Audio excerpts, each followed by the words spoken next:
Just Hands on TV recently came to my exhibition Quilts on the Farm in Cowbeach in Sussex, and I'm sure you reviewed some of my students' wonderful redwork quilts. They're really beautiful. They've only just been finished, so they've never been seen before. You wouldn't have seen them at quilt shows.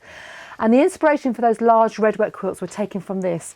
It's an old quilt that I bought from Mary Coville, the antique quilt dealer that comes to Birmingham, NEC, at the Big Quilts Festival of Quilts, and she has an amazing array of really antique, beautiful quilts. And I bought this from her because I'm crazy about redwork. Both of your fabric shops, your haberdashery shops, should be selling these products. But if you were stuck, in my lovely new book, Stitch with Love, I have a whole chapter. Here we are. Whole chapter on how to transfer markings and the different products and pens and pencils you can buy or use.